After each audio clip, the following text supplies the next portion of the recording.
نحمده ونصلي على رسوله الكريم اما بعد. ډېر خلک دا تپوس کوي چې کله مونږ راشو او نیت وتړو نو زمونږ 3 رکعاته شوي وي د امام سره، یعنی امام 3 رکعاته کړي وي، هغه سره چې کوم مقتدیان وي او زمونږ هغه 3 رکعاته شوي وي او مونږ صرف اخیری رکعات ورسو د 4 رکعاتو فرض مونځ کې، نو آیا مونږ به دا 3 رکعاته څنګه کوو؟ نو یاد ساتئ دا به داسې کوئ چې لکه مثلا دا لږ دی، دی راغی امام سره یو رکعت یې وکړو، امام سلام وجار باسو، نو دی به وروسته څه کي چې د ده نه 3 رکعته شوي دي، نو دی به داسې کار وکړي چې دی به پاسي، چې امام سلام وجار باسي نو دی به پاسي پابسي او ډک رکعت به وکړي.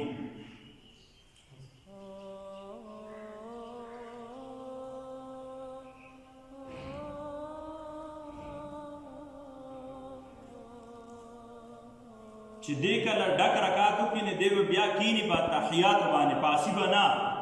نو د عبده و رسوله پورې به چې کوم دی نه دی سبق ووایي، چې عبده و رسوله پورې سبق ووایي نو دی به پاسي، چې دی پاسي نو یو به ډک رکعت وکړي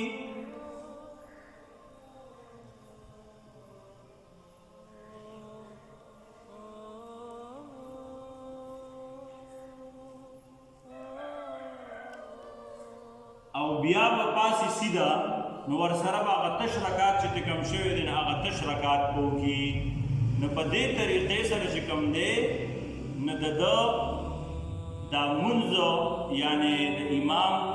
سره چې کوم دنه شوی دی نو هغه به دی په دې طریقه باندې دغه مونځ پوره کړي. نو تاسو ما پوهه کړئ چې کله د انسان راشي او د هغه نه 3 رکعته شوي وي د 4 رکعتو مونځ کې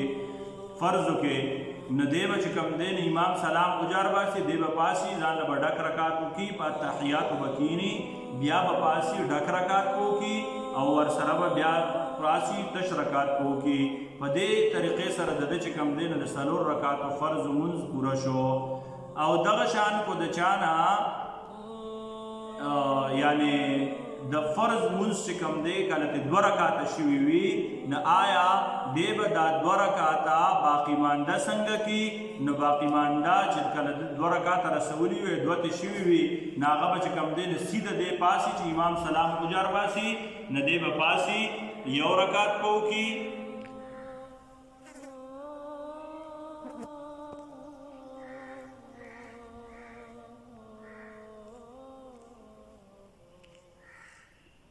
او دغه شان دی به سیده پاسي،